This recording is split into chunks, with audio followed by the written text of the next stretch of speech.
हम लोग आते हैं, मतलब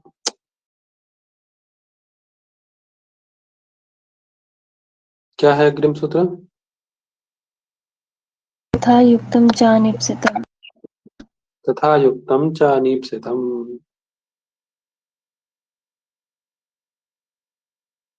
है ना। अब देखिए कितने पद हैं इसमें।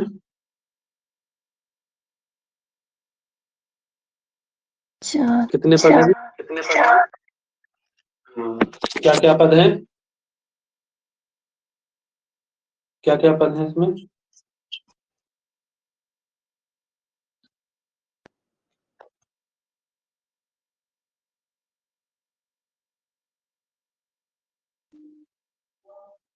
अनीप्सितम। हाँ, है ना। एक शब्द देख रहे हैं आप लोग, अनीप्सित। कौन शब्द है? अनीप्सित। हाँ, ठीक है। जैसे हम लोग कल एक सूत्र पढ़े थे, कौन सा, जिसपे ईप्सित पद था। कौन सूत्र था वो ईप्सित वाला? कर्तु ईप्सितम। कर्तु ईप्सितमं कर्म। ईप्सितमं कर्म। कल एक सूत्र में हमारे में ईप्सित पद था और आज एक सूत्र में आ गया अनीप्सित पद, है ना। और दोनों में क्या हो रही है, चाहे ईप्सित हो चाहे अनीप्सित हो, दोनों ही कंडीशन में क्या हो, ईप्सित तम था और आज अनीप्सित आ गया।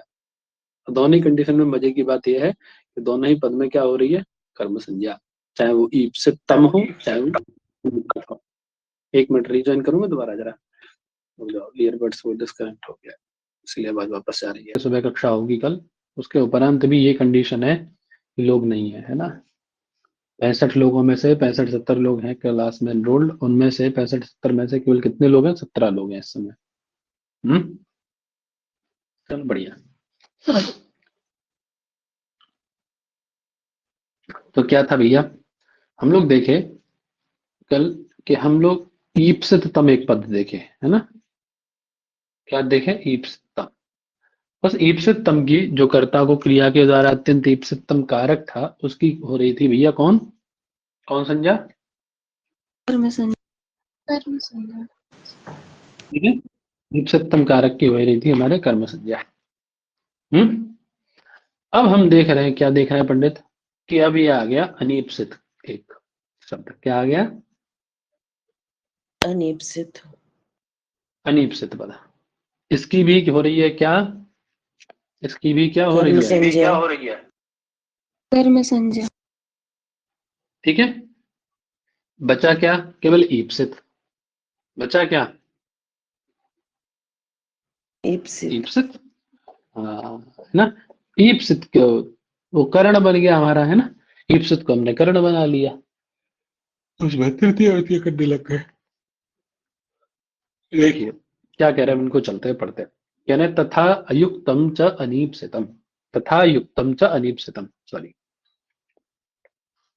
कर्ता क्रिया ये सब में आएगा ही आएगा, कारक भी आएगा, ये सब आएगा आएगा, ठीक है। तो कह रहे हैं, कर्ता को, है ना, किसको?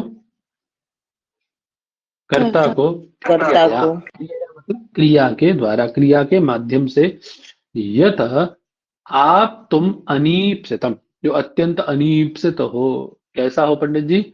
जो अनीप्सित हो, अर्थात कर्ता क्रिया के द्वारा जिसको न चाहता हो। एक तो अत्यंत ईप्सितम जो हो, उसकी कर्म संज्ञा हम लोग करके आ गए पीछे। एक ऐसी चीज जिसको वो नहीं चाहता है, ठीक है, क्रिया के द्वारा वो उस फल को चाहता ही नहीं है, समझे। वो नहीं चाहता कि हमें ये फल प्राप्त हो, है ना। लेकिन तदपि यदि क्रिया के माध्यम से वह कारक यदि फल का आश्रय बन जाए, जिसको वह नहीं चाहता है, तदपि वह फलाश्रय बन जाए, तो उसकी कर्म संज्ञा हो जाती है। बात समझ में आ गई?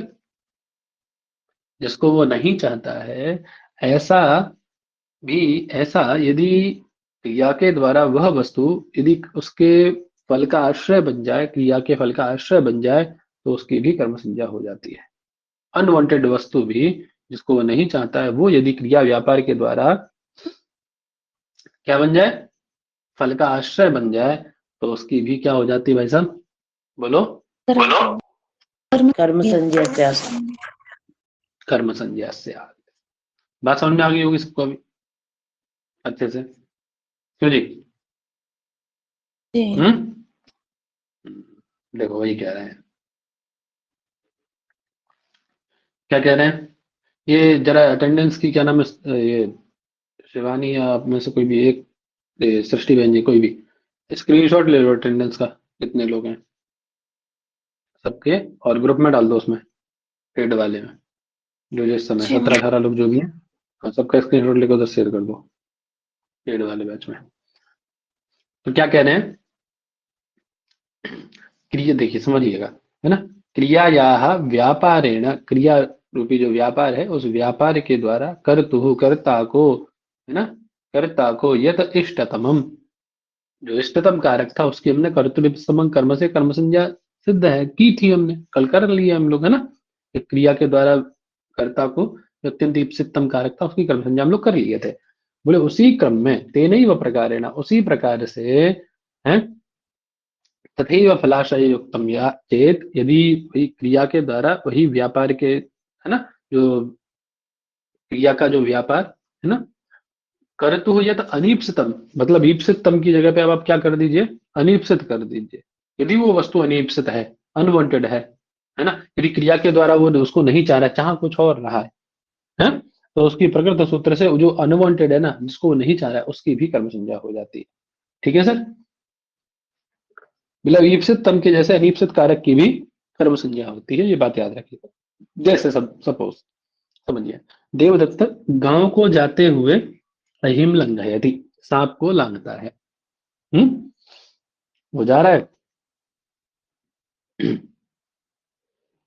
ठीक, जाते जाते रास्ते में उसको सांप मिल गया, है ना, वो सांप को लांघना नहीं चाहता है, लेकिन न चाहते हुए भी उसको लांघना पड़ जाता है, या तो मार्ग परिवर्तन करे, मार्ग परिवर्तन करेगा तो लंबा रास्ता है दूसरा, तो इसीलिए वो न चाहते हुए भी उस सांप को लांघ जाता है।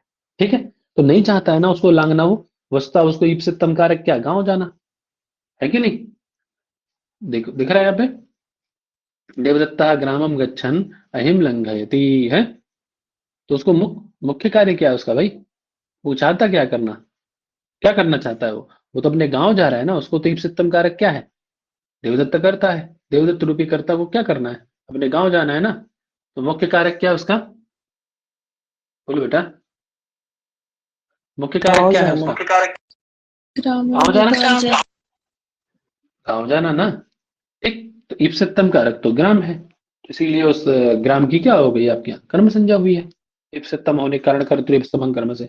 लेकिन अब ये जो देखिए अहिम में जो द्वितीय हुई, इसका रीजन क्या है, अहिम में भी तो द्वितीय दिखाई दे रही है ना आपको, इसका रीजन क्या है, तो बोले गांव को जाते हुए सांप को लांघता है। तो ये जो सर्प है, ये क्या है पंडित जी, अनवांटेड है, वो लांघ रहा है नदी को, वो लांघ रहा है पर्वत पहाड़ इत्यादि इन सबको, ठीक है, रास्ते में पड़ जाता है सांप, तो अब उसको भी तो लांघेगा ना, नहीं लांघेगा उसको, उसको भी या तो दूसरा रास्ता उसका, या तो बहुत लंबे रास्ते से जाए वो, 10-15 किलोमीटर और एक्स्ट्रा चले, तो व्यक्ति ये सोच चलता रहे 10-15 किलोमीटर कौन चले पैदल और एक्स्ट्रा, इसी रास्ते से चलता है और उसको लांघ देता है, क्या हुआ, ठीक है, समझ में आई बात, जी हाँ वही कह रहे थे कि लंघन क्रिया के द्वारा, लंघन क्रियायाः संदर्भे अहि इति देवदत्तस्य ईप्सितम नास्ति, अहि उसको उसके लिए ईप्सितम नहीं है ना, द्वेष्य है, त्याज्य है, लेकिन यदि इस कंडीशन में देवदत्त उसका जाएगा, नहीं लांघेगा, तो मतलब समस्या होगी, है ना, इसीलिए उसकी क्या हो जाती है, यदि क्योंकि वो त्याज्य है, क्योंकि वो अनवांटेड है, इसीलिए उस पद की क्या हो जाती है, कर्म संज्ञा प्रकृत सूत्र से, कर्म है ना, संज्ञा। हाँ, क्योंकि ये क्या कहता है कि कर्ता को यत माने, जो अनीप्सित है ना, अर्थात क्रिया के द्वारा ईप्सितम नहीं है, ईप्सित नहीं है, उसकी भी प्रकृत सूत्र से कर्म संज्ञा होती है। ठीक है सर, जैसे सपोज, और सुन लीजिए, और सुन, जैसे लुण्ठकः, लुण्ठकः कारागारं प्रविशति, क्या है, लुण्ठकः कारागारं प्रविशति, है ना, चोर जेल जाता है, ठीक है, अब ये बताइए, जेल जाना किसको प्रिय होगा? किसी को प्रिय है? गांव जाना प्रिय हो सकता है ना? भोजन करना प्रिय हो सकता है, घर जाना प्रिय हो सकता है, क्या जेल जाना प्रिय होगा किसी को? नहीं बोलो सर। भाई, कितना भी बड़ा डकैत क्यों ना हो, उसको भी प्रिय नहीं है जेल जाना। तो ये आतंकवादी क्यों ना हो, किसको प्रिय होगा पंडित जेल जाना? बतलाओ, होगा किसी को प्रिय? वदतु वदतु। नहीं सर। नहीं। नहीं होगा, है ना? नहीं होगा। समझ गए? तो अभी ये क्या है? चोर के लिए अनिप्सित प्रवेशनक क्रिया का अनिप्सित फल है कि नहीं कारागार? है क्रिया, प्रवेशनक क्रिया। प्रवेश करो, ठीक है, घर में करो, महल में करो, है ऐसी जगह करो जहां कोई ना हो, चुरा के ले आओ अच्छा खासा, ऐसी जगह प्रवेश करो। हम्म तो प्रवेशनक क्रिया के द्वारा अनिप्सित फल क्या है उसका? कारागार, है कि नहीं? तो अनिप्सित कारक की भी है, क्या हो गई भैया, क्या हो जा रही है लेकिन उस अनिप्सित कारक की? प्रकृत सूत्र से बोलो कर्म बेटा। संज्ञा। कर्म संज्ञा। समझ में आ गई बात सबको? जी सर।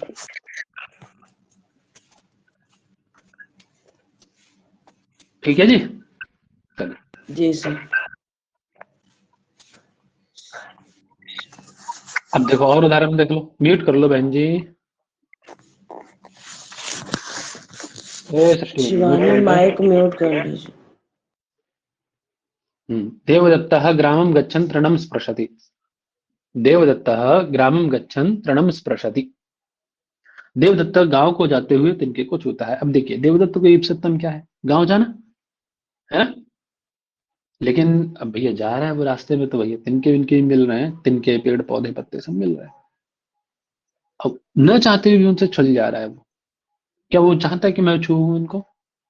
नहीं चाहता, वो तो बचना चाहता है उनसे। लेकिन मार्ग में विद्यमान है, उन तृण को भी छू जा रहा है। वैसा सोचता नहीं कि हम स्पर्शामी इति नैव चिन्तयति सः, वो चिंतन नहीं कर रहा है, लेकिन तथापि स तान अवश्यम स्पृष्ट्वा एव अग्रे गच्छति, लेकिन तब भी उनको स्पर्श करके ही वो आगे बढ़ पा रहा है। हैं ही इतने सारे वो, हैं? तो जो स्पर्शनक क्रिया है तृणों की, वो देवदत्त को ईप्सित है क्या? ईप्सितम है क्या? नहीं है सर। नहीं है ना? नहीं है, लेकिन द्वेष्य है, त्याज्य है उसके लिए, है ना?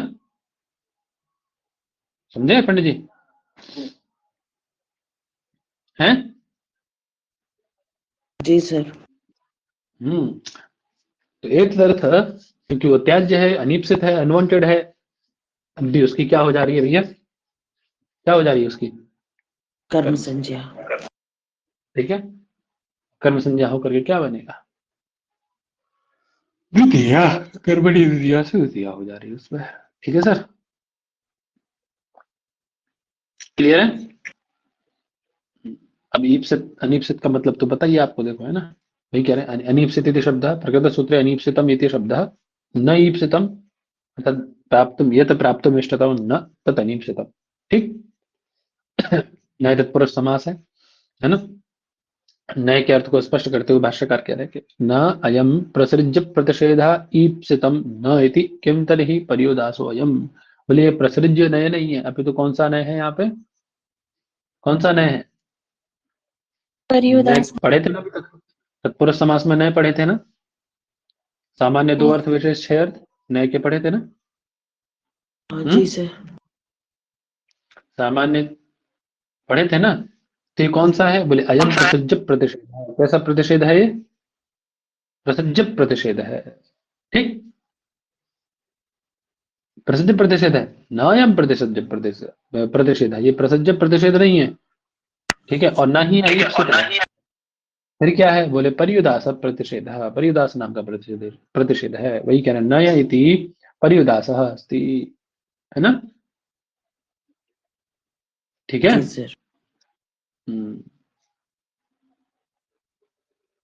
अब दो प्रकार से, मतलब जो पदार्थ द्वेष्य है अर्थात जिनको वो नहीं चाहता, द्वेष करता है, उनका भी अनिप्सित रूप से, और जो पदार्थ उपेक्षित है ना, जिनकी उपेक्षा कर रहा है वो, ठीक, जिनके प्रति उसके मन में क्या है, उदासीनता है कि नहीं ये तो चाहिए ही नहीं अपने को, है वो सब अनीपसित पे आ जाएंगे, है ना, अनीपसित से लिए जाएंगे। ठीक, ठीक है सर, जी सर। है ना। भैया आपके देखिए सिद्धांत कौमुदीकार भी कह रहे हैं, क्या कह रहे हैं, पढ़ दीजिए एक बार फटाफट से जल्दी यहाँ से पढ़ो।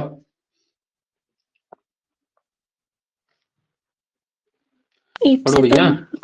ईप्सितं क्रियया युक्तम् अनीप्सितं कारकं कर्म संज्ञं स्यात् ग्रामं तृणं है ना, ईप्सितमवत क्रिया युक्तम, ईप्सितम के जैसे क्रिया से युक्त अनीप्सित कारक की भी क्या होती है भाई साहब, अनिश्चित कारक की भी क्या होने लग कर्म जाती है, संज्ञा। कर्म संज्ञा। ठीक है भाई साहब, है ना। क्यों, क्या कह रहे हैं, उदाहरण क्या दिए, क्या उदाहरण दे रहे हैं, पढ़ो अभी उदाहरण। ग्रामं गच्छन् ग्रामम गच्छन् तनं स्पृशति। ईप्सितम कारक क्या है, गांव जाना, और अनिप्सित कारक क्या है, कर्म क्या है, तृणं कारक क्या है, ऋण। ठीक है, गांव को जाना ईप्सितम है, लेकिन वो गांव को जाते जाते तिनके को भी छू जा रहा है ना। कह रहे ओदनम भुंजानो विषम भुंगते, है, देवदत्त ओदन खाते हुए विष खाता है। अब विष खाना किसको ईप्सित होगा, किसी को नहीं होगा ना, कोई नहीं चाहेगा ना कि हम विष खाएं, जहर खाएं, चाहेगा कोई, कोई नहीं चाहेगा जहर खाना, प्रत्यक्ष प्रत्यक्ष रूप में कोई नहीं चाहेगा, लेकिन तदपि वो चावल खाते खाते जहर खा लेता है, चावलों में जहर मिला हुआ था क्योंकि, है कि नहीं, चावलों में विष मिला हुआ था, तो चावल खाते खाते विष भी खा जाता है ना। तो ईप्सितम क्या है, ओदन, ठीक है, जी ईप्सितम क्या है, ओदन, और अनीप्सित क्या है, विष विष। ठीक है, तो उस अनीप्सित कारक की भी क्या हो जाती है बेटा, कर्म संज्ञा ठीक है, ठीक है सर, ठीक है, बात समझ में आ गई कि नहीं है, बोलो। आ गया सर। चलें आगे,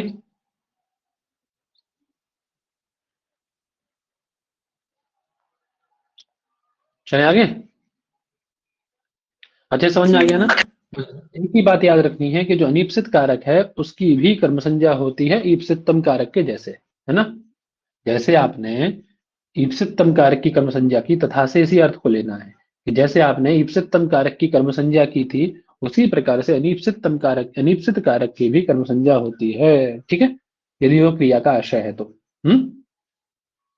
क्रिया के द्वारा ईप्सित अनीप्सित कारक की भी कर्म संज्ञा हो जाती है, किसके जैसे, अनीप्सित कारक के जैसे, ओ सॉरी ईप्सितम कारक के जैसे। याद रहेगा ना ये बात अच्छे से, रहेगा सर। चलें आगे, चलें आगे। जी अच्छा ये बताओ, प्राइवेट वाले जो वीडियो आप लोगों को दिखते हैं,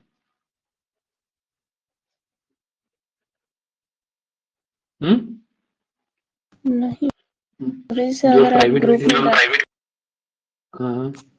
ग्रुप में डालूंगा तब जी ग्रुप में आप डालेंगे तो लिंक, तब फिर वहां पर अगर कोई जाएगा तो फिर दिख जाएगा, वैसे नहीं दिखेगा।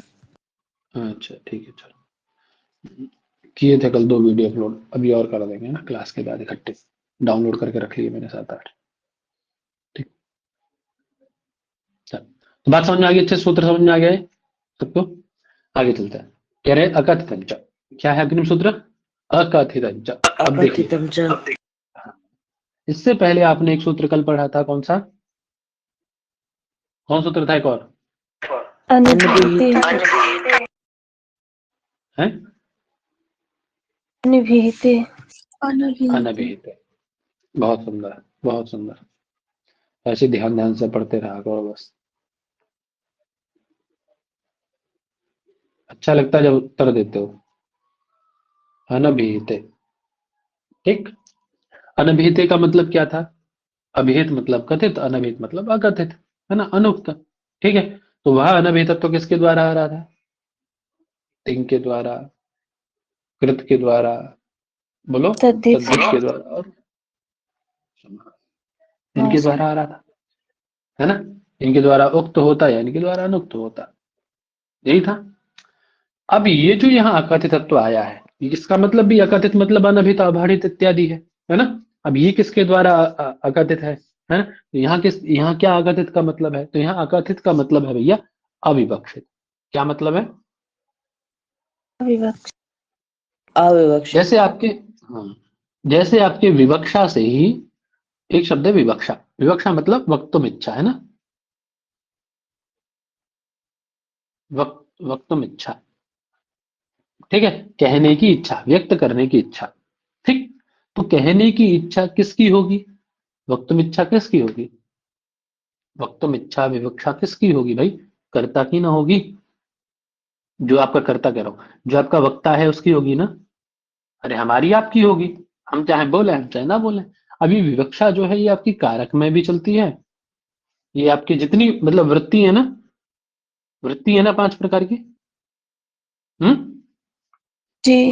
कृतघ्न समास एक से सराद्यंत इत्यादि जितनी वृत्तियां हैं आपकी, ये समझ लो कारक वारक सब, है ना। सब में क्या है? विवक्षा चलती है, समझे। सब में विवक्षा है आपकी। कारक में विवक्षा चलती है आपकी, इसमें समास में विवक्षा होती है। आप चाहो तो समास युक्त शब्द बोलो, आप चाहो तो समास रहित शब्द बोलो, होता है नहीं होता, आपकी विवक्षा के अधीन है ना। तो देख, जी। हाँ सर। ऐसे ही विवक्षातः कारकाणि भवन्ति, एक पंक्ति है कि कारकाणि विवक्षातः भवन्ति। जो कारक हैं वो कैसे होते हैं? विवक्षा के अधीन है ना। जो उच्चारण करने वाला व्यक्ति है उसकी मूड पे डिपेंड करता है कि वो बोले कि ना बोले, है ना। वो चाहे तो कौन सी विभक्ति यूज करे, वो चाहे तो कौन सी विभक्ति यूज करे, क्योंकि इतनी छूट दे दी है आचार्य ने। आचार्य ने छूट दे दी कि आप चाहो तो द्वितीया करो, आप चाहो तो पंचमी करो, है ना। आप चाहो तो चतुर्थी करो, आप चाहो तो द्वितीया करो, समझे। ये आचार्य ने आपको छूट दी है, तभी आप विवक्षा कर पा रहे हैं। यदि वैसे छूट नहीं देते तब आप विवक्षा कर पाते हैं। कुछ जगहों पे हमें हमारे घर वाले छूट दे देते हैं। ये देखो, ये तुम्हारे पास इतने सारे ऑप्शन है, जॉब के या किसी भी चीज की, हमारी मनपसंद जो चीजें होती हैं, जिस क्षेत्र में हमें काम करना होता है, वहाँ घर वाले हमें छूट दे देते हैं कि देखिए ये आपके पास ऑप्शन है इतने सारे, अब इनमें से आप चूज कर लो कि आपको क्या करना है। तो वहां हमारी विवक्षा हो जाती है, ठीक है। लेकिन कुछ जगह पे हमें केवल एक ही ऑप्शन मिलता है कि आपको ये करना ही करना है। ऐसा होता है कि नहीं होता है? कि इसके अलावा दूसरा ऑप्शन नहीं है। हम्म। जी सर। होता है कि नहीं होता है? यही विवक्षा है, समझ गए। ऐसे ही यहां भी है। तो क्या कह रहे हैं? बोले अकथित, यदि आपको एक को कथित न करना हो, यदि एक की विवक्षा न करनी हो, सपोज कि आपकी किसी जगह पे द्वितीय, ठीक है, तृतीय, पंचमी, ये 3 विभक्तियां प्राप्त हैं। अब आपके ऊपर डिपेंड करता है कि आप द्वितीय करिए, उसमें आप तृतीय करिए, आप पंचमी करिए, आप जो चाहें वो विभक्ति कर लीजिए, समझ गए। ये आप पे डिपेंड जी करता सर। है। हम्म। अच्छे समझ में आ गया होगा सबको ये बात मेरी। बोलो बेटू, आ गया बोलो सर। बेटा। जी सर। वही बात, क्या है, नए लोग हैं, समझ में आ रहा है उनको?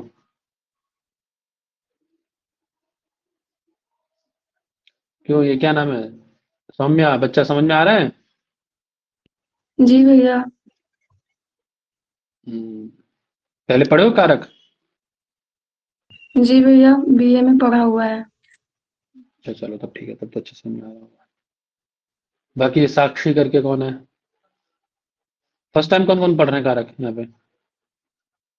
पहली बार कौन कौन कारक पढ़ रहा है? हाथ उठाओ।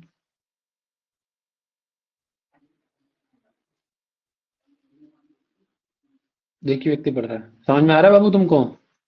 प्रियांशी, जी जयसवाल, सर। समझ में आ रहा है बेटा अच्छे से? जी। जी। जहां समझ में आ रहा है पूछना, ठीक है। हम्म, ये अनिकेत कुमार समझ में आ रहा है बच्चा? अनिकेत,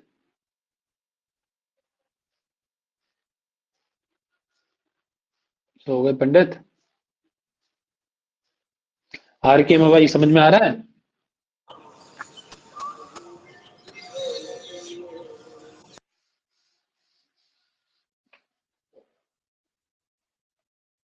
चल, जिनको समझ में ना आए पूछ लेना, ठीक है, कोई ऐसा संकोच ना करना,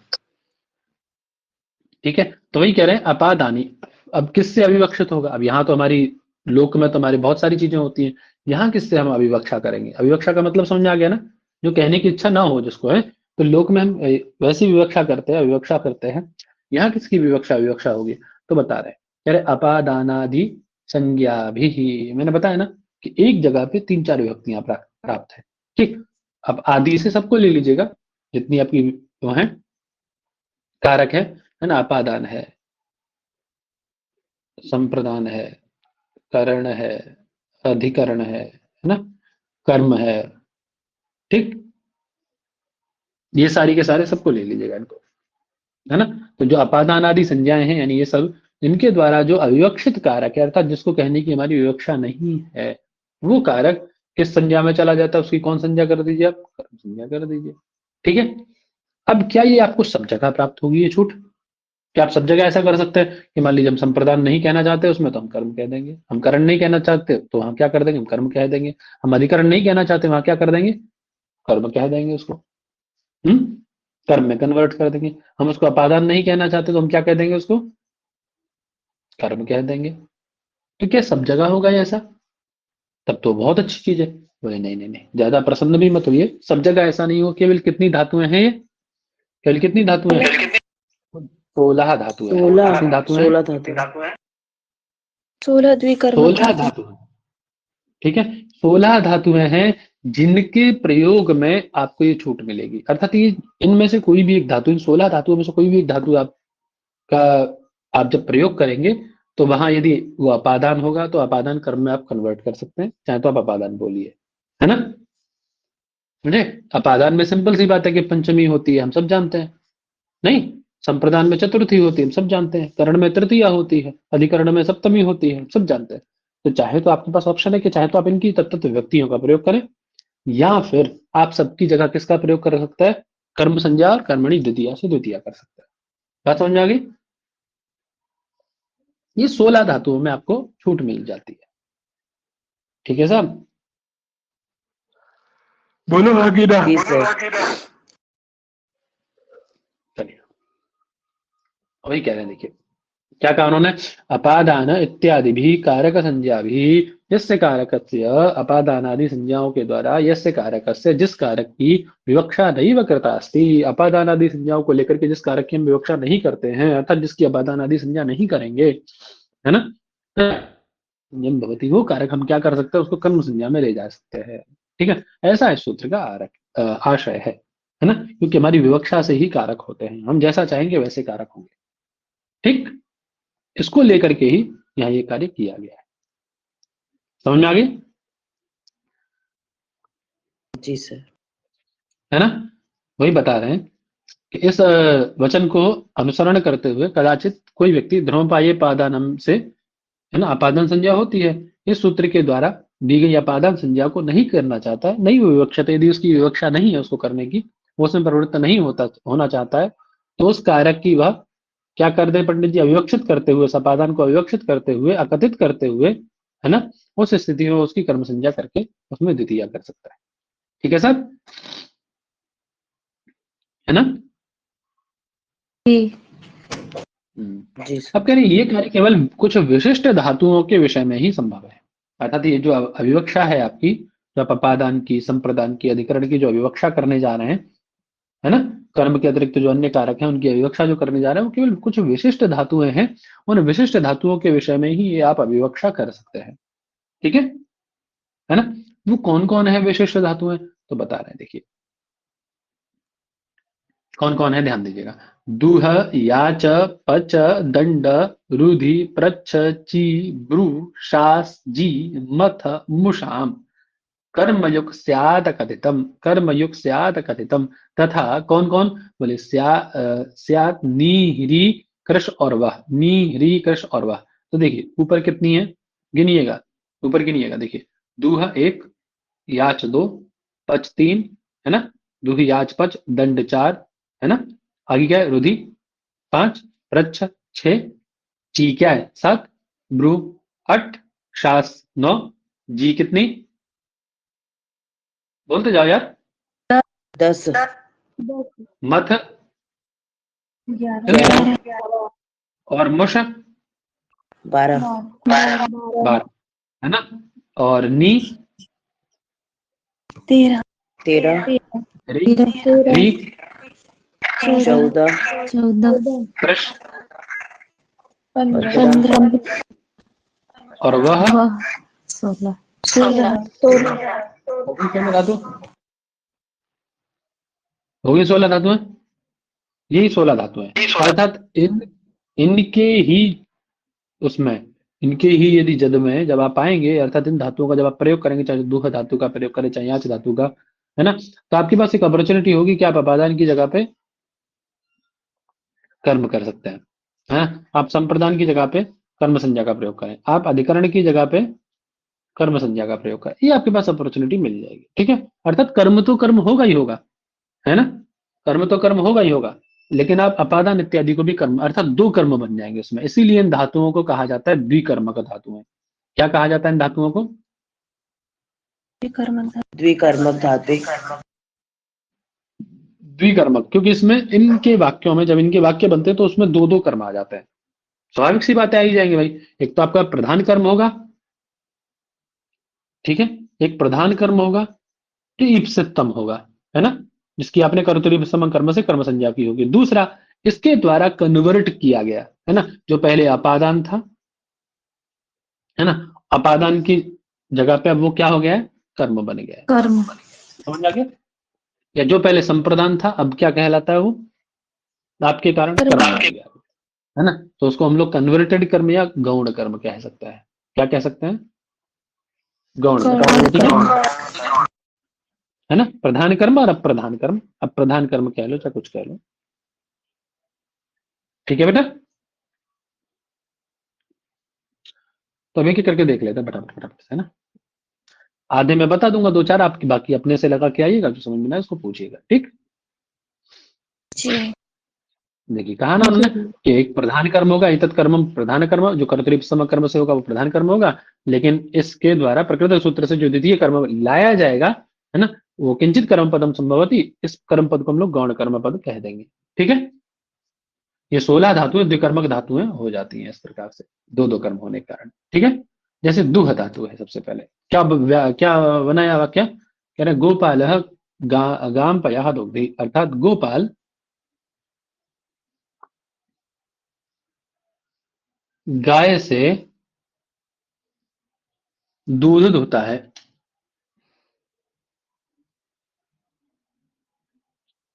ठीक है ना। अब कर्ता कौन है, कर्म कौन है इसमें, बताइए तो जरा फटाफट से बोलो। गोपाल गोपाल करता है।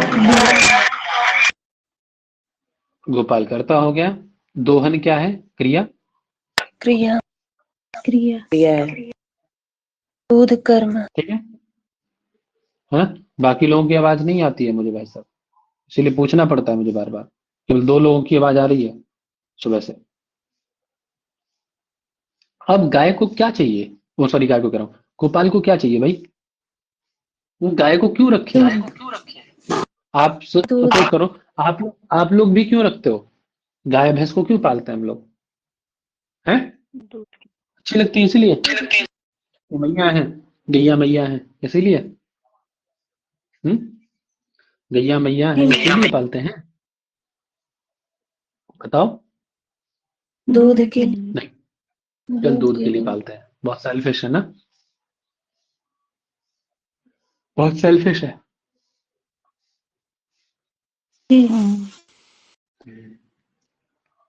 कोई तो है वो आचार्य प्रशांत, वो बोल रहे हैं इंसान बहुत सेल्फिश होता है, वो कहता है कि गाय का दूध नहीं निकालेंगे तो मर जाएगी, हैं, बीमार हो जाएगी, इसीलिए हम गाय का दूध निकालते हैं। बोले जंगली गाय कौन सी, जंगली गाय का दूध कौन निकालने जाता है, अरे जंगल में भी तो गाय रहती है ना, उसका दूध कौन निकालने जाता है, वो तो एक बछड़े के हिस्से का था, आपने निकाल के पी लिया, अब दूसरे का हिस्सा खा रहे हैं। अच्छा है, अच्छी दार्शनिक बातें करते हैं, लेकिन कहीं गलत होता है। उसका रीजन ये नहीं है भाई, एक दूसरे के पूरक हैं सब। यदि हम, चल ठीक है, ये बात आपकी मानता है, लेकिन जब गाय गर्भवती होती है, प्रत्येक वर्ष में बछड़ा होता है, एक वर्ष बाद, है ना, 6 7 8 महीने दूध देती है। पाले होके किसी के यहाँ तो होंगी गाय, पता ही होगा ना, हम लोग के तो गौशाला थी पर्याप्त, 6 7 8 महीने दूध देती है, उसके बाद में क्या है, दूध देना बंद कर देती है ना, जी है ना।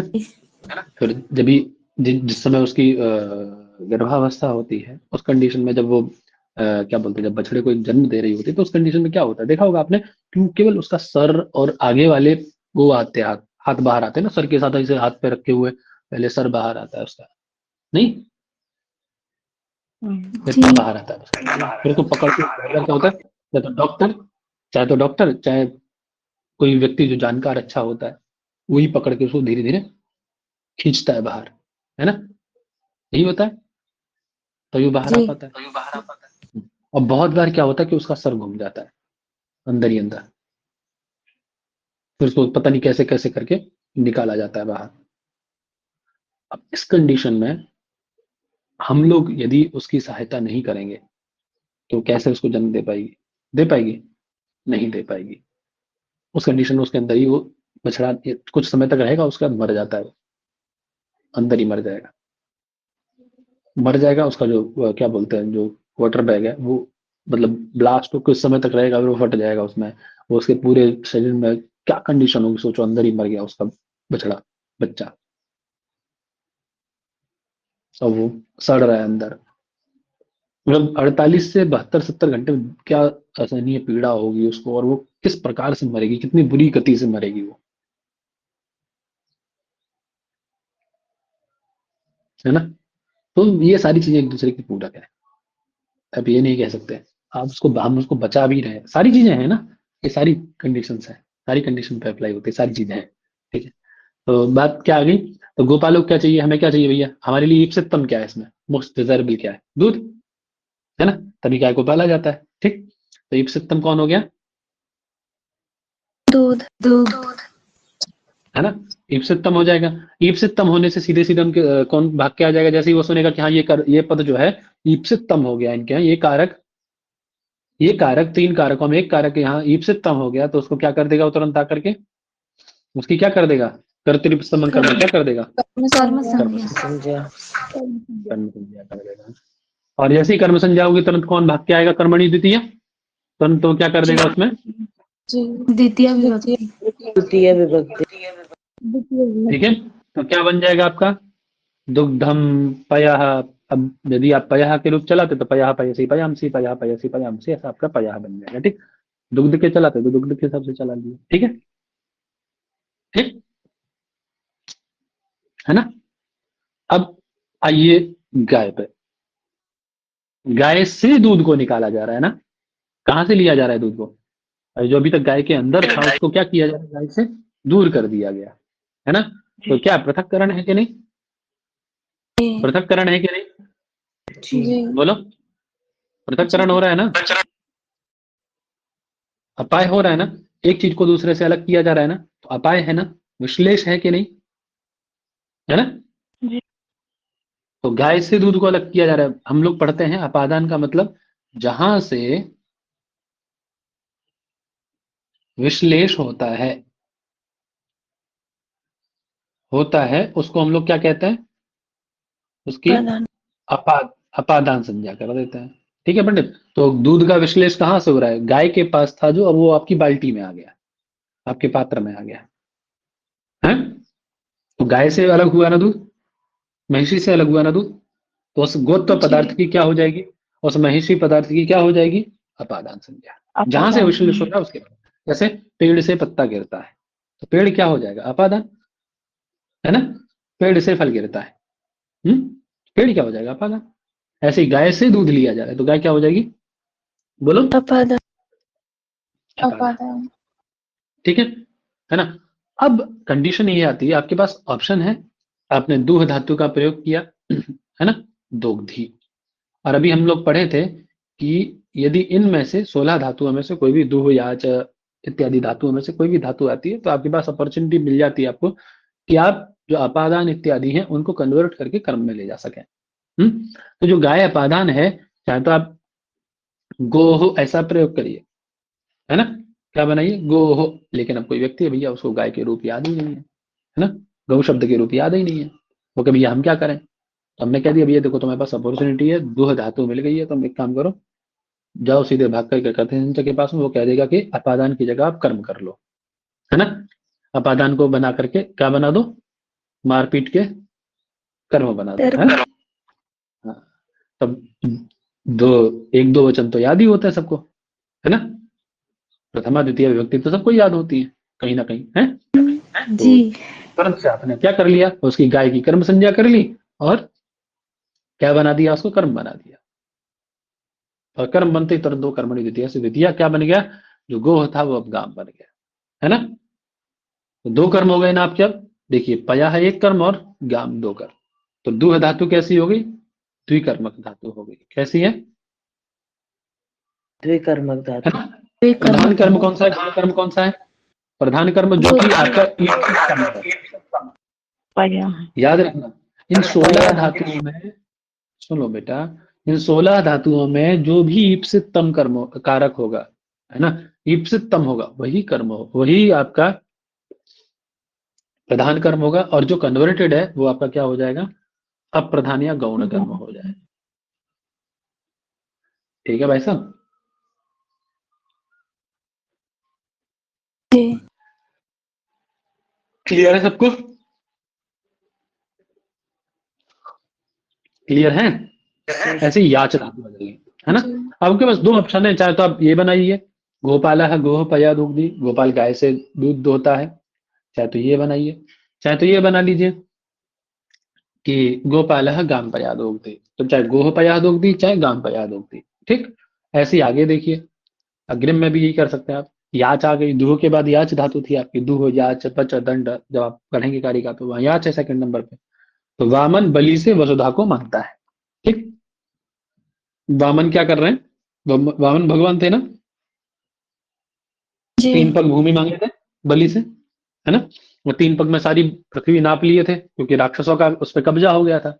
बलि थोड़ा दानी प्रवृत्ति का व्यक्ति था, है। तो वामन अवतार रख के गए, यज्ञ कर रहा था वो, शुक्राचार्य जी मना किए, लेकिन तब भी नहीं माना वो, ठीक है, दानी है, ब्राह्मण वाला के हमारे घर आया बटुक वामन है, दे देंगे, जो मांगेगा दे देंगे। शुक्राचार्य नहीं माने और जाकर के उसके जो कमंडल होता है उसमें जाके बैठ गए, देखे कैसे जल निकालेगा। भगवान बोले अच्छा महाराज, हैं, हमसे नीति सीख के नहीं सिखा रहे। उन्होंने कुश उठाया और एक उसके अंदर खोस दिया, एक आंख फूट गई उनकी तभी से, नहीं। जी तो वामन क्या करते हैं, वामन क्या करते हैं, बलि से वसुधा मांग वसुधा की याचना करते हैं, है ना। ठीक है, तो अब देखिए कर्ता कौन है, वामन, ठीक है। ईप्सितम क्या है उनको, याचना, याच धातु के द्वारा, याच धातु है ना यहाँ पे, याचते, इस याचत क्रिया के, याचनक क्रिया के द्वारा क्या ईप्सितम है उनको, बलि या वसुधा, क्या चाहिए उनको, वसुधा वसुधा चाहिए, बलि का क्या करना है उनको, है ना। तो वसुधा चाहिए उनको, तो वसुधा कर्म हो जाएगा आपका। और क्योंकि बलि से वसुधा अलग की जा रही है, देखिए चाहे आपसे धन मांगा जाए, धन की अपेक्षा, धन केवल धन को ही नहीं लिया जा रहा है, वस्तु व्यक्ति कुछ भी हो सकता है, ठीक है ना। चाहे तो आपसे मांगा जाए, चाहे आपसे छीना जाए, चाहे आप दान करें, मतलब अपने से अलग यदि कर दिया आपने, मांगना छीनना, है ना, कुछ भी कैसे भी करके यदि आपसे अलग हो रही है वो वस्तु, तो उस जिससे अलग हो रही है, जहां से अलग हो रही है, उसकी अपादान संज्ञा होगी। तभी क्या बलि से वसुधा अलग की जा रही है ना, जो अभी तक उसके स्वामित्व में थी अब वो किसी और के स्वामित्व में चली गई ना, उसका स्वामी कोई और हो जाएगा ना, बताओ, जी महाराज है? जी ठीक है, तो जिससे मांगी जा रही है, जिससे अलग हो रही है, उसकी क्या हो जाएगी पंडित, बलि की, कर्म से कर्म संज्ञा। ए नॉर्मली क्या होती है, अपादान होगा फिर पहले अपादान संज्ञा ना बनाओ उसको, तब ना कर्म करोगे, जी ठीक है, तो अपादान विशेष संज्ञा हो जाएगी, ठीक है, अपादान संज्ञा हो गई। अब क्योंकि हम याच धातु है, याच धातु में अपॉर्चुनिटी अकथित हंचन हमें दे रखी है और हमें ये नहीं पता पड़ रहा कि बलि के रूप चलाएंगे तो पंचमी में बनेगा क्या, हमें केवल द्वितीय याद है ना। तो हम क्या कर देंगे उसमें, भले है प्रयोग करें तो, या फिर क्या करते हैं, या तो भले है प्रयोग करें पंचमी में और हमें ये याद ही नहीं आ रहा तो हम क्या कर सकते हैं उसमें, फिर बलिम भी कर सकते हैं। ठीक है, तो एक प्रधान कर्म और एक दूसरा गौड़ कर्म। ठीक है भाई साहब, क्लियर है सबको? जी प्रधान अप्रधान कर्म दो हो जाएंगे। अब आगे के वाक्य आप बना के देखेंगे अपने से, देखो सब लिखा है इसमें, एप्लीकेशन खोलना है, एक एक वाक्य को घटा के देखना। मैं पूछूंगा कल, मैं कोई भी वाक्य दे दूंगा कि आप बताइए देवदत्ता तंडोलान उदनम पचती में, जरूरी नहीं इसमें से ही दूं, कोई अपने आप से ही पूछ लूंगा मैं वाक्य कि आप बताओ उसमें कौन प्रधान कर्म है कौन अप्रधान कर्म है। ठीक है, जी महोदय। तो सब लोग एग्री हैं इस बात पे? जी क्यों जी, जी है? चले आगे,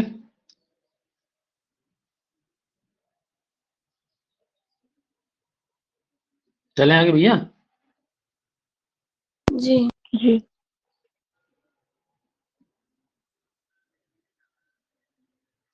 अब देखिए एक वार्तिक आ जाता है इसमें, ये सब आप प्रयोग देख लीजिएगा इसलिए मैं छोड़ रहा हूँ, ठीक है, आप लोग देख लेंगे इस आशा से छोड़ रहा हूँ, है ना। एक वार्तिक पढ़ते हैं इसमें, क्या आप लोगों की पुस्तक में होगा कि अकर्मक धातु भी योगे देश काल भाव गंतव्य अधवाच कर्म संजक इति वाच्य। देखिए धातुएं होती हैं सकर्मक या अकर्मक, कैसी? सकर्मक अकर्मक। कर्मक या अकर्मक, है ना, सकर्मक या अकर्मक, सब लोग जानते हैं तो कि जिनमें कर्म दिखाई दे वो सकर्मक, जिनमें कर्म ना हो, जो कर्म से युक्त ना हो, है ना, जैसे हसति शेते पठते हसति शेते आस्ते इत्यादि सब क्या है ये? क्या है सब? कर्मक सकर्मक है। अकर्मक नहीं, अकर्मक है।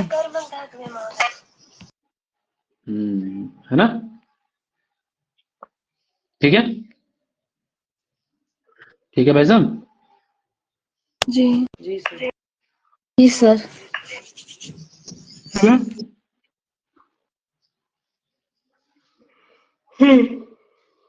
राम राम राम राम, ठीक है बेटा, है ना। अर्थात जिनमें कर्म ना सुनाई दे आपको समझ लीजिए वो क्या है, वो क्या है, अकर्मक वो सारी की धातु। सारी, हाँ वो अकर्मक हो जाएगी।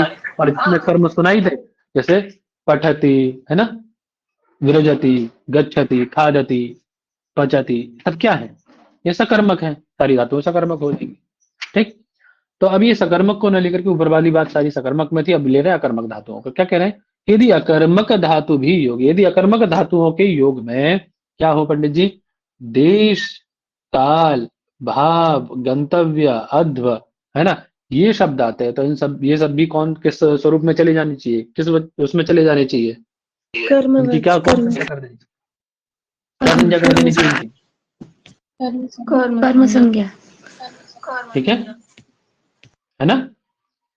वही बात कहना है, ये धातवः जो धातु हैं धातु पाठ में अकर्मक रूप से पठित हैं, है ना, तेषाम प्रयोग, उनके प्रयोग में देशवाची कालवाची भाववाची और मार्ग यानी मार्ग परिमाण यानी मार्ग का माप, है ना, इनके वाचक जो चार शब्द हैं उनकी कर्म संज्ञा जरूर जरूर होगी। ठीक है, इन चारों की कर्म संज्ञा आपको कर देनी चाहिए।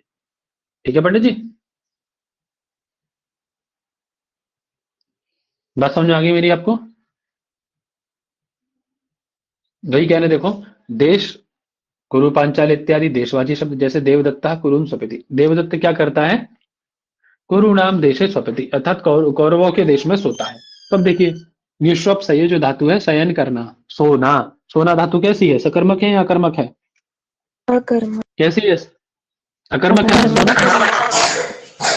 तब देखिए अकर्मक धातु का योग है कि नहीं, अकर्मक धातु का योग है कि नहीं कुरुन के साथ, है, तो उसमें क्या हो जाएगा आपका, कुरु देशवाची शब्द है और देशवाची शब्द है कि नहीं, कुरु कुरु देशवाची शब्द है ना, तो क्या हो जाएगा उसमें भाई? जी। क्या हो जाएगा? कर्म कर्म संज्ञा संज्ञा। हो जाएगी, कुरुन बन जाएगा, बहुवचन है इसीलिए कुरुन बन जाएगा। और यदि पौरव होता तो यहाँ पे पुरु होता तो, पुरु होता तो पुरून हो जाता ना। ठीक है, जो देश है देशवाची कोई भी शब्द आप प्रयोग कर सकते हैं। देशवाची कोई भी शब्द कर्मक धातु के साथ होगा तो देशवाची शब्द में क्या हो जाएगी? कर्म संज्ञा हो जाएगी। ये बात ध्यान रखिएगा। ठीक है, ठीक है सर। आपसे पूछ लेगा कि यदि देशवाची जी शब्द सर। किसी अकर्मक धातु के साथ प्रयुक्त होता है तो देशवाची शब्द में होगी विभक्ति कौन सी? द्वितीय विभक्ति होगी कर्म संज्ञा। ठीक है, ऐसे ही आगे चलिए। आगे क्या है? कालवाची शब्द आ गया। जैसे दिन, मास, वर्ष इत्यादि सारे कालवाची शब्द हैं आपके, है ना। देवदत्ता मासा मास्ते, देवदत्त एक मास भर बैठता है। गजब, यहाँ 2-3 घंटे लोग नहीं बैठ पा रहे हैं, मस्त घर पे बैठे हैं, तब भी उनको पढ़ने में दिक्कत हो रही है। नहीं, क्यों जी? घर में बैठ के बिस्तर में पढ़ने में दिक्कत हो रही है लोगों को, नहीं पढ़ पा रहे हैं। आते हैं मुंह उठा के कितने बजे? 6:30, 7, 8 ऐसे आते हैं, जब तक क्लास खत्म हो चुकी होती है तब आते हैं। बहुत से विद्वान आएंगे भी, देखना लास्ट में, है ना। सब नहीं पढ़ते। चलिए, तो देवदत्ता मासा मास्ते, देवदत्त एक मास भर बैठता है। तब देखिए, आस धातु कैसी है? आसोपवेशन है। आसोपवेशन है धातु कैसी है? सकर्मक है, अकर्मक कर्मक है। है? अकर्मक धातु। है ना। ठीक है, अब अब हमने क्या पढ़ा था कि जब इनके साथ में देशवाची, कालवाची इत्यादि शब्द आएंगे अकर्मक धातु के साथ तो उसकी कर्म संज्ञा हो जाएगी। तो कालवाची शब्द बास है कि नहीं? बास शब्द यस सर। कालवाची है कि नहीं? है ना, महोदय। है कि नहीं? है ना। तो उसकी क्या हो जाए बेटा? क्या हो जाए उसकी? कर्म संज्ञा। कर्म कर्म संज्ञा। संज्ञा। कर्मणि से द्वितीय। कर दो, कर्म संज्ञा कर्मणि द्वितीय से द्वितीय कर दो। ऐसे ही भाववाची शब्द यदि आ जाएगा, है ना। भाववाची शब्द क्या है? तो कह रहे दोहन करना, शयन करना, स्थान इत्यादि सब भाव है ना। क्या बनाया? बोले देवदत्त गोदोहम तिष्ठति, अर्थात देवदत्त गोदोहन काल तक रुका। ये भाव प्रकट किया जा रहा है ना। पूछे कोई किसी ने कब तक रुका भाई? बोले जब तक गोदोहन किया गया तब तक रुका। तो एक भाव है नहीं। फिर कहा कि भैया वो कब तक बैठा रहा? बोले जब तक आप सोए रहे तब तक वो बैठा रहा। तो ये भाव है ना। बोलो, है। जी सर। औरष्ठा धातु,ष्ठागति निवृत्त धातु कैसी है? सकर्मक है, अकर्मक है? अकर्मक। अकर्मक। अकर्मक। देखिए, सकर्मक अकर्मक को सबसे अच्छा पहचानने का तरीका ये, आप धातु बोलिए, धातु बोलने के बाद आपको कर्म में प्रश्न करिए। यदि कर्म का उत्तर मिल जाए, जैसे पचती, है ना, तो किम पचती, यदि ये उत्तर मिल जाए, खादती किम खादती, यदि ये उत्तर मिल जाए, है ना, भोजनम खादती, हम्म, ये सारा सूत्र कम खादती इत्यादि ऐसा यदि उत्तर मिल जाए तो समझ लो वो सकर्मक है। और यदि उत्तर ना मिले, है, आस्ते किम आस्ते, उत्तर मिलेगा आपको किम आस्ते? नहीं मिलेगा। मिलेगा? बताओ, नहीं मिलेगा। तो वह कर्मक है। ठीक, तो गोदोहन काल तक रुका। स्था धातु कैसी है? आसुपवेशन धातु जो है आपकी, आसुपवेशन करो। स्थागति निवृत्तम धातु कैसी है? अकर्मक है ना। बोलो। और गोदोहन, भाववाची शब्द क्या? गोदोह शब्द है कि गोदोहन काल तक रुका है। तो प्रकृतवार्तिक से क्या हो जाएगा उस गोदोहन में? कर्म संज्ञा। कर्म संज्ञा होकर कर्मणि द्वितीय से द्वितीय। ऐसे ही आगे मार्ग का परिमाण, योजन, क्रोश, है ना। अभी तो किलोमीटर वगैरह चलता है ना, पहले योजन और कोस चलते थे, है ना। ठीक है, जी। तो मार्ग के परिमाणवाची शब्द का यदि प्रयोग कर्मक धातु के साथ होता है तो उसमें भी कर्म संज्ञा और कर्मणि द्वितीय से द्वितीय हो जाती है। जैसे देवदत्त कोस भर हंसता है, क्रोशम हसति। तो हसन क्रिया कैसी है? अकर्मक है कि नहीं? बोलो, जी। अकर्मक है कि नहीं? और हसन और ये हाँ, और कोसवाची शब्द कैसा है, मार्ग परिमाण को द्योतित करता है कि नहीं करता है? एक कोस का परिमाण कि कोस भाई है सर, तो उसमें क्या हो जाएगी मार्ग परिमाणवाची शब्द में? कर्म कर्म संज्ञा, संज्ञा कर्मणि द्वितीय से तृतीय। ठीक है ना? अब देखिए कह रहे हैं माधवी धातु वृत्ति है, ठीक, जैसे पाणनीय धातु पाठ है ना, ऐसी माधवी धातु वृत्ति है। माधवी धातु वृत्ति में उक्ता अन्य द्विकर्मक धातु कुछ धातुएं बताई गई है, अगर जो है ना, कौन सी है? जयते, कर्षते, मंथे, मंथेर, मुषेर, दंडयते, पचः। बोलिए फटाफट से। जयते, कर्षतेर, मंथेर, मुषेर, दंडयते, पचे। बोलो फटाफट से। जयते कर्षयेत् मंथे दंडयते पचे। नहीं मुझसे दंडयते, पचे। आगे देखो।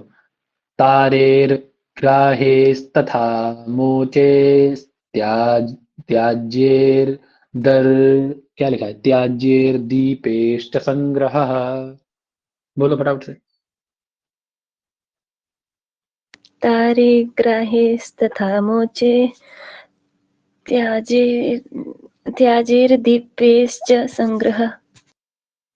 कारिकायां च शब्देन सुधाकरमुखैकृतः। कारिकायां च शब्देन सुधाकर करमुखैकृतः। जी जये, कृष धातु, मंथ धातु, मुष धातु, दंड धातु, पच धातु, ये सब क्या है? ये सब सारी की सारी द्विकर्मक धातु जो ऊपर हम लोग पढ़ के आए थे ना, वो सब वही गिनाई है, ठीक है।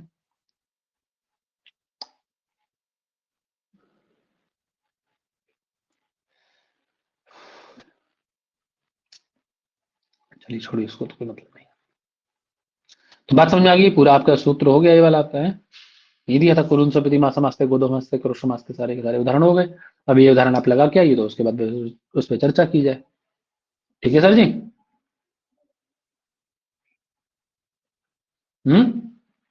जी मैम। जी सूक्त कर लें, सूक्त कर लें आगे तो छोटी जी सर। मना कौन कर रहा है? कोई मना कर रहा था क्या कि नहीं?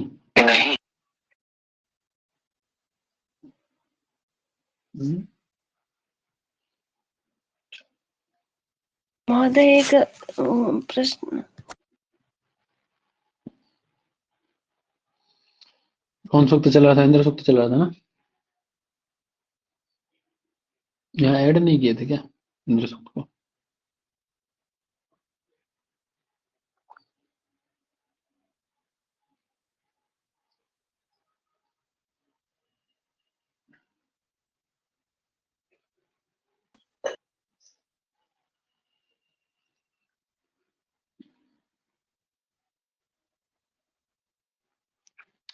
इंद्र सूक्त ही था ना? जी सर। कितने हो गए थे इसके मंत्र? 7 हो गए थे सर। 16 संभवता है, मुझे लग रहा है। 15 है सर। 15 है।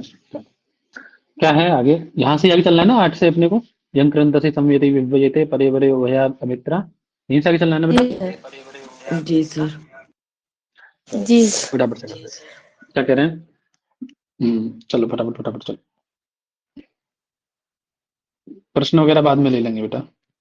कह रहे यम क्रंदसि संयति विव्ययते परे वर उभया मित्राः समानं चिद्रथ मातस्थिवांसा नाना हुएते सजना स इंद्र। अर्थात वही है आपके जो ऋषि हैं, ऋषि बता रहे हैं सबको कि मैं इंद्र नहीं हूं, अर्थात वह इंद्र है। कौन इंद्र है? तो बता रहे, क्या कह रहे हैं?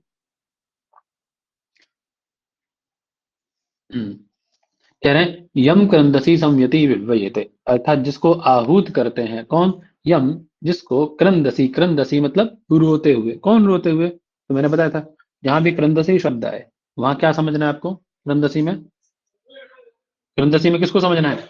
द्यूलोक और पृथ्वी लोक। द्यूलोक और पृथ्वी लोक, ठीक है, ये लोग, है ना? ठीक है, क्या करके, संयति अर्थात समूह में मिल करके एक साथ संयुक्त होकर के क्या करती हैं, विव्वयेते, आह्वयेते, है ना। वे तंतु संताने जो धातु है वो आवाहन करने में अर्थ में भी है, ठीक है। तो वो क्या करते हैं, आवाहन करते हैं अर्थात उसको बुलाते हैं, ठीक। या फिर ये कर लीजिए कि युद्ध करते हुए, युद्ध में जब लोग मारे जाते हैं तो सहायता के लिए जिसको बुलाते हैं एक साथ मिल करके, हैं, सामूहिक रूप से जिसको बुलाते हैं, ठीक है सर। तो समझ में आई बात सबको। यम क्रंदसी संयति विह्वयेते, सामूहिक रूप में यम विह्वयेते जिसको बुलाते हैं, क्या करते हुए, क्रंदसी कौन बुलाते हैं, क्रंदसी विह्वयेते क्रंदित करते हुए अर्थात रोते हुए, यानी द्युलोक या पृथ्वी लोक, द्यावा पृथ्वी लोक ये हो गए, अथवा युद्ध में मरते हुए जो लोग हैं, सेनाएं जो हैं, दोनों तरफ की सेनाएं हैं, जब युद्ध में हारती हैं या लोग मरते हैं उनके, तो वो रोते हुए जिसको सहायता के लिए बुलाते हैं वो कौन है, जना स इंद्र, वह इंद्र है, मैं इंद्र नहीं हूं, ठीक है, इतना समझ में आया। जी सर। है ना। आ गया। और कह रहे हैं परे, और भी परे अवरा उभया अमित्रा, अमित्रा मतलब शत्रु, है ना। ऐसे शत्रु, दोनों ही शत्रु, कौन से दोनों शत्रु, बोले पर और अवर, है ना। पर और अवर दोनों प्रकार के शत्रु, है ना। पर माने उत्तम अर्थ लिया है ना, अवर माने अधम। तो अधम और उत्तम ना, उत्तम प्रकार के जो शत्रु हैं, मित्र मतलब शत्रु, परस्पर एक दूसरे के जो शत्रु हैं युद्ध करते हुए लोग, है ना, वो भाई दोनों ही समान रूप से जिसको बुलाते हैं, है ना। समझ आई बात पंडित जी। जी सर। हाँ, दोनों शत्रु सहायता के लिए जिसको आहूत करते हैं, यम विह्वयेते जिसको बुलाते हैं, वो कौन है, कौन है वो, इंद्र है। बात समझ में आ गई, वो इंद्र है, ठीक है। परे अवरे उभयाः अमित्राः यम विह्वयेते जनास इंद्र, पहली लाइन, क्रंदसी संयति यम विह्वयेते, वो इंद्र है। परे अवरे उभयाः अमित्राः, पर और अवर यानी उत्तम और अधम श्रेणी के दोनों प्रकार के अमित्र यानी शत्रु, है ना, जिसको विह्वयेते सहायता के लिए, वो इंद्र है, ठीक है सर, है ना। जी सर। हाँ। कह रहे हैं आगे, समानम चिद रथ, समान चिद रथम आतस्थिवांसा नाना वेते स जना स इंद्र, बोले समान चित रथम, समान चित रथम अर्थात उसके समान रथ पर बैठे हुए हैं जो लोग हैं, सहायता के लिए जिसको बुलाते हैं,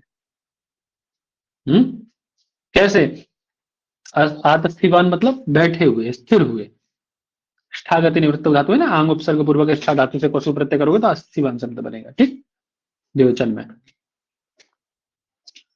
है ना। तो जिसको नाना प्रकार से हवेते अर्थात आह्वयेते बुलाते हैं, वो कौन है, समान रूप से जिसको बुलाते हैं वो कौन है, जनास इंद्र, वह इंद्र है, ठीक है सर, क्लियर हो गया बात। वही कह रहे, देखिए, यम क्रंदसी अर्थात रोदसी शब्द करने वाले, शब्द कुर्बान कौन, कौन है ऐसे शब्द करने वाले, द्यावा पृथ्वी, ठीक है ना, दो मानुषी दैवीचा द्वेषने, मानुषी मतलब पृथ्वी लोक, दैवी मतलब द्युलोक, ठीक है, ये दोनों लोग, है ना, समयति यानी परस्पर संगच्छन्त्यौ रोते हुए एक साथ जिसको यम इंद्रम विह्वयेते अर्थात अपनी रक्षा के लिए विविध प्रकार से आह्वयेते, और पर यानी मतलब उत्कृष्ट, अवरे माने अधम, उभय प्रकार के, है ना, ठीक है, दोनों प्रकार के लोग जिसको बुलाते हैं, और समानम अर्थात इंद्र रथ के समान रथ वाले आतस्तिवान उस पर बैठे हुए दोनों रथी, जिस इंद्र को नाना प्रकार से आह्वयेते लिखा है ना, नाना हवेते, आतस्तिवान रथम है, आतस्तिवान अर्थात बैठे हुए, नाना प्रकार से रथी जिसको बुलाते हैं, वो कौन है पंडित जी, इंद्र। इंद्र। ठीक है ना, ठीक है जी। जी सर।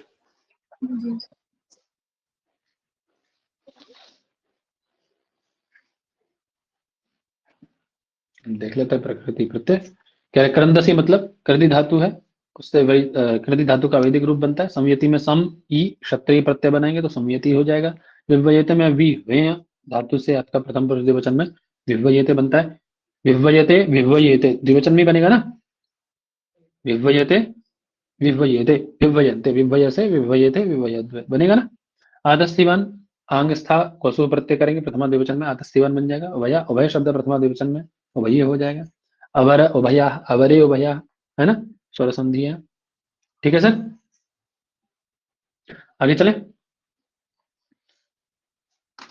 समझ में आया नहीं आया? आ गया सर।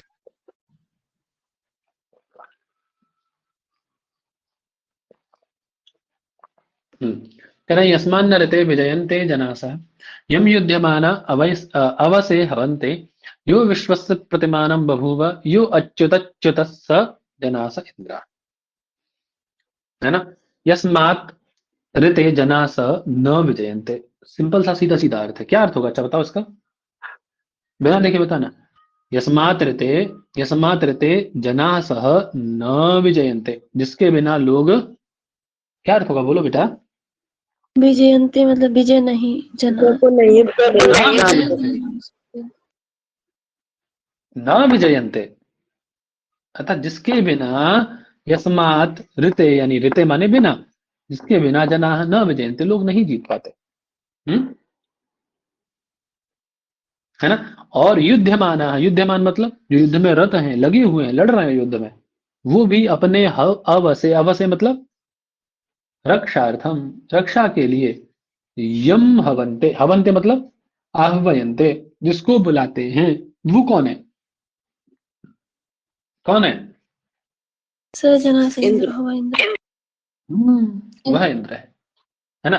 यो विश्व से प्रतिमानम बभूव, जो विश्व का प्रतिमान हुआ, बभूव हुआ लिट लकार है ना, बभू बभू प्रतिमान बनता है। मतलब, प्रतिमान मतलब, प्रतिमान मतलब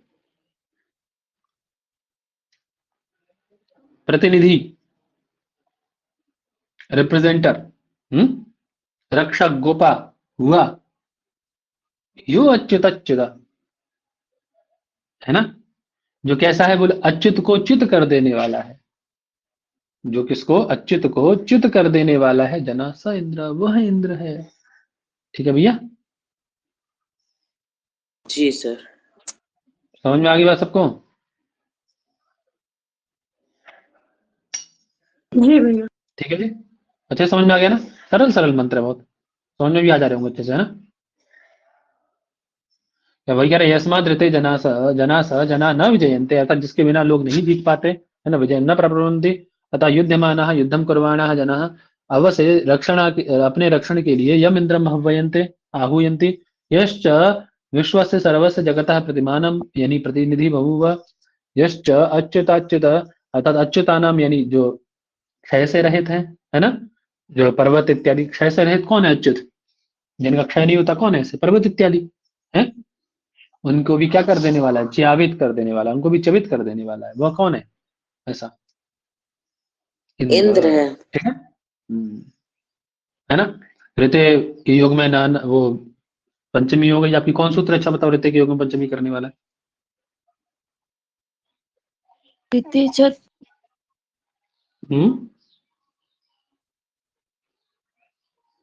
बोलो कौन सूत्र है?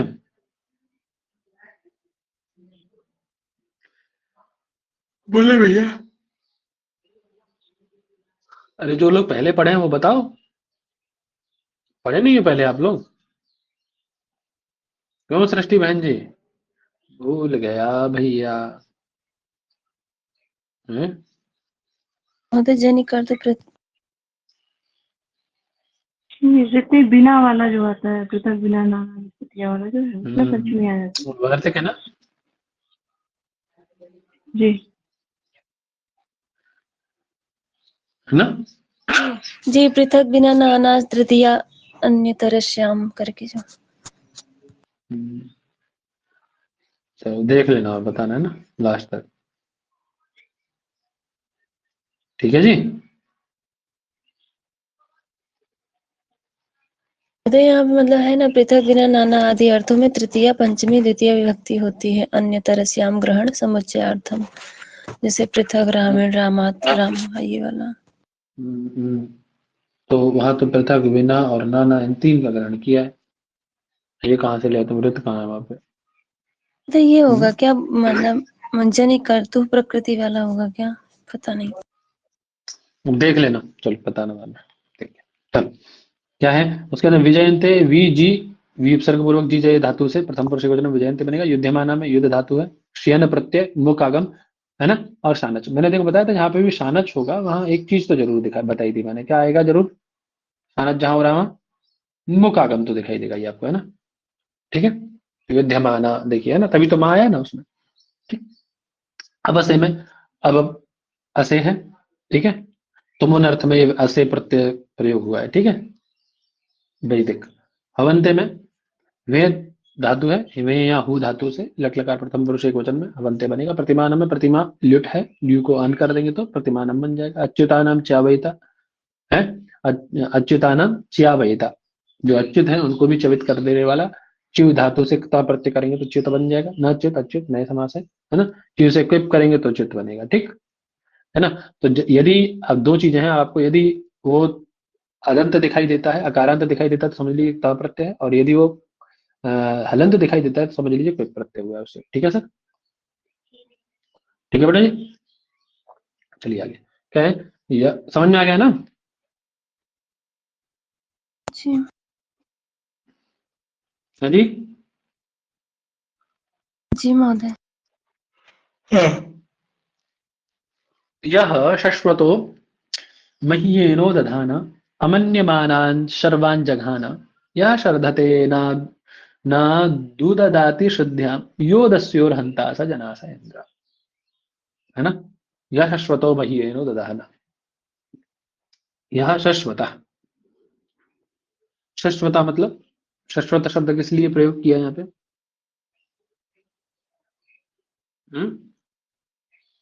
प्रचुर अर्थ में, बहुत अर्थ में। ठीक है ना। महोदय आवाज आ वो रही है मेरी? ऋतुवाला जो दूसरा सूत्र है वो अन्य आराधित ऋषि शब्दाच्युत हाँ, उत्तर पद उत्तर चाहिए पद। वाला है, इसमें पंचमी है। क्या कहता है, क्या कहता है? वो कह रहे हैं कि इन में मतलब पंचमी व्यक्ति हो जाती है, इतर आ जाए, अन्य आ जाए, आरात आ जाए, हित आ जाए, जैसे ऋते कृष्णार्थ, आराध वनाश, पूर्वे ग्रामार्थ, अन्यो भिन्नो, इतरो आदि ये शब्द आएंगे तो उससे पंचमी व्यक्ति हो जाती है।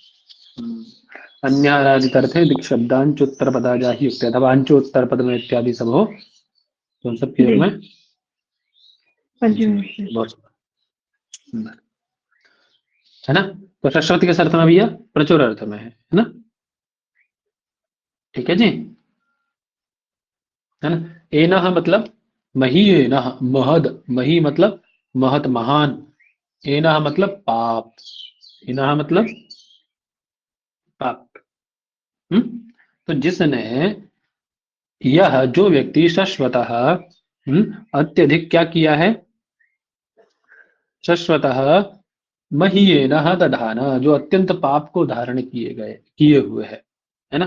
तो ऐसे व्यक्ति को क्या करता है, और किसको बोले, अमन्यमानान, जो इसकी अवहेलना करता है, जो उसको नहीं मानता, ऐसे सभी को, ऐसे शर्वान जघाना, ऐसे सभी को ये अपने वज्र से मार डालता है। ठीक है ना। अत्यंत पापियों को और जो उसकी अवहेलना करता है उसको। ठीक, ठीक है जी, है ना। ऐसे ऐसे सभी को अमन्यमानान सर्वान जगह, सर्वा जगाना, सर्वा मतलब अपने वज्र से उनका क्या कर देता है, वध कर देता है। किसके द्वारा? अपने वज्र के द्वारा। सर्वा जगाना, सर्वा के द्वारा यानी वज्र के द्वारा उनको जगाना, मार देता है, अथवा मार दिया था। जगाना मतलब मारा था, है ना। हन धातु है, लिट लकार में बनता है ना जगाना, जगाना जगना तू जगनो, तो मार दिया था जिसने। ऐसा कौन है? सजनासा इंद्र, है ना, वो इंद्र है। ठीक है सर,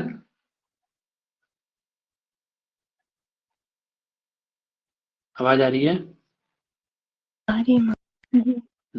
और कैसे बोले कि यह शरधते नानुदति, और जो शर्धन करने वाला हुआ, शर्धन मतलब श्रुद्ध धातु है, हिंसा इत्यादि, श्रुद्ध हिंसायाम पढ़ते हो ना आप लोग भवादी के, श्रुद्ध हिंसायाम। तो बोले ये जो शर्धन करने वाले अर्थात हिंसा इत्यादि करने वालों को नानुदति अर्थात उनको कष्ट देता है ना, उनको परेशान करता है ये, ठीक है ना। श्रद्धाम यो दस्योर हंता स जनास है ना, अर्थात शरदते श्रद्धाम ना अनुदति, शर्धन करने वाले यानी हिंसा करने वाले, और श्रद्धाम यानी जो चुनौती यानी किसी को वो करने वाले, क्या तू करके दिखा भाई ऐसा देख, है ना, जो एकदम उत्साहित कर्म करते, किसी का कुछ हनन कर देना, किसी का कुछ छीन लेना, ऐसा कर्म करने वालों को जो ना अनुदति अर्थात उनको कष्ट ही देता है, उनको उत्साहित नहीं करता है। और यह दस्योर हंता, जो दस्युओं का हंता है वो कौन है, सजना सा इंद्र, वह इंद्र है। ठीक है सर, देखिए फटाफट से आगे कह रहे यो मही यानी महत पापे महदेन पापम धान है, शश्वतो जो महत पाप को धारण करने वाले हैं, है ना। और कह रहे बहुमन्यमाना आत्म जाना, जो अपने आप को बहुत मानते हैं और इस इंद्र को नहीं मानते, इंद्रम अपूजयता है, इंद्र को नहीं मानते, अमन्यमानान अर्थात इंद्र को नहीं मानने वाले, अपने आप को मानने वाले हैं, ऐसे शत्रुओं को क्या करता है वह, शरवा के द्वारा, शरवा मतलब आपका शरु मतलब वज्र, ठीक, उस आयुध से जगाना, मार देता है। ठीक है। और जो शरधते यश शरधते, जो उत्साह करता है उसके प्रति कुछ करने का, है ना, समझ रहे हैं। ठीक है, उत्साह करने वाले को, और कैसे को बोले, श्रद्धाम उत्साहनीयम कर्मम, और जो उत्साहित कर्म है उनको, उत्साह करने वाले को और उसके उत्साहनीय कर्मों को ना अनुदति न प्रयच्छति, उसको पसंद ही नहीं है कि उसके सामने कोई उत्साह करे। ठीक है, ऐसे लोगों का, है ना। और दस्यो हो यानी शत्रु हो हंता, शत्रुओं का जो हंता है वो कौन है, ऐसा कौन है, इंद्र, इंद्र है, जनासा इंद्र, वह इंद्र है। ठीक है भाई साहब, चले आगे। दधान में क्या है, धाधातु शानच प्रत्यय है, अमन्यमान में मन शयन मुख है, शानच है, अमन्यमान है ना। जघात में हद धातु लिट लकार प्रथम पुरुष है, श्रद्धते में शुद्ध धातु क्षत्रिय प्रत्यय है, श्रद्धते बनेगा। श्रद्धाम में शुद्ध धातु से क्या प्रत्यय टाप करेंगे, श्रद्धा बनेगा। सर्व में सरु शब्द से तृतीय व्यक्ति एक वचन है, हंता में हंत्रिच, हंता बन जाएगा। ठीक है सर, आगे चलिए। यह शंबरम पर्वतेषु क्षीयंतम चत्वरिंश्याम शरद्यन वविंदत ओजायमानम यु अहिम जघाना दानुम शयानम स जनाद इंद्र। ध्यान रखिए, देखिए, यह शंबरम पर्वतेषु क्षीयंतम, म्यूट करो रे, झोला में बता गए तैयार कर हमारे बसा गए काले पन्नी में है, उठा हटा हटा ये पूरा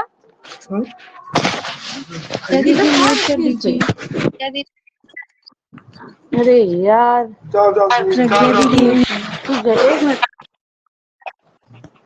दीदी म्यूट कर लीजिए।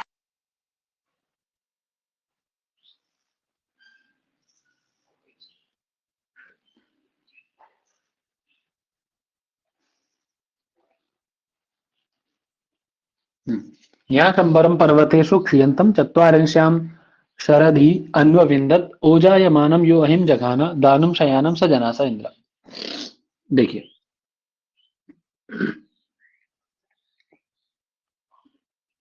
एक शंबर नाम का असुर था, ठीक है, इसने उसको कितने वर्ष में, कितने वर्ष तक वो छिपा रहा, 40 वर्ष तक एक पर्वत की गुहा में छिपा रहा, और है ना, 40 वर्ष तक, चत्वारिंश है ना, 40 वर्ष तक छिपा रहा, और 40वीं शरद ऋतु में उसको अन्वविंदत अर्थात खोज लिया, ढूंढ लिया, है ना, और खोज करके उसको मार दिए थे, है ना।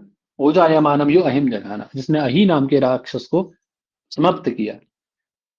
ठीक है ना, यह जो शंबरम, शंबर नाम का जो दैत्य था, उस शंबरम कैसा दैत्य था वो, पर्वतेषु क्षीयंतम शंबरम, पर्वत में छिपे हुए, पर्वत की गुहाओं में छिपे हुए शंबरम, शंबर नाम के दैत्य को, है ना, कब बोले, चत्वारिंश्याम शरदि अन्वविंदत, 40वें शरद ऋतु में ढूंढ करके समाप्त किया था। समझ गए पंडित जी? जी सर। है ना। और बोले ओजाय मानव, अपने ओज का प्रदर्शन करते हुए यह जो अहिम जघाना, जिसने अहि नाम के शत्रु को समाप्त किया, है ना। ठीक है, ठीक है सर। कैस कौन था वो? बोले दानुम शयानम, है ना। ठीक है, सोते हुए दानुम शयानम, दनु नाम का कोई वो था, दनु का पुत्र अही जो सो रहा था, उसको ढूंढ के मारा। ठीक, ऐसा कौन है उसको मारने वाला? हे जनासा इंद्र, वह इंद्र है ना। आगे पढ़ेंगे तो क्लियर हो जाएगा। देखिए ये कह रहे हैं, यह पर्वतेषु क्षियंतम, है ना, पर्वत में छिपे हुए इंद्र के भय से वो बहुत समय तक क्या किया? पर्वतों में छिप गया था, है ना। तो पर्वत की गुहाओं में रहने वाले किसको? शंबर नाम के मायावी असुर को 40वें शरद ऋतु में ढूंढ करके उसको अन्वविंदत मतलब अन्विष्यमानम अर्थात खोज के उसको समाप्त किया था, है ना। ठीक है सर। है ना। और प्राप्त करके ऊजायमानम, और क्या कह रहे हैं आगे? बलमाचरंतम अहि नाम अहि अहिम आहंतारम दानुम दानवम, है ना। दानुम मतलब दानवम, अहि नाम का जो शत्रु था, है ना, उसको भी, वो कौन था? बोले दानु नाम का जो दानव, दानव जो सोया हुआ था संभाषण, है ना, उसको मारा। कौन है ऐसा उसको मारने वाला? इंद्र। इंद्र। इंद्र। है ना, वो इंद्र है। क्षियंतम में क्या है? देखिए क्षी धातु है, क्षत्रिय प्रत्यय क्षियत बनेगा, है ना। चत्वारिंश्याम में पुनर्थ में तस्य पुनर् से दत्त प्रत्यय इत्यादि सब करके नीप करके चत्वारिंशी बनेगा। शयानम में शी शानच शयाना बनेगा। ओजायमानम में ओजस शब्द से क्यंग शानच करेंगे और ओजायमान बन जाएगा। दानुम में दानो हो अपत्यम दानुम, दनु शब्द से अण प्रत्यय करोगे तो दानु बन जाएगा। ठीक है ना। ठीक है सर। जी सर। है ना। चलिए 3-4 रहेंगे, कल खत्म कर लेंगे इसको, है ना।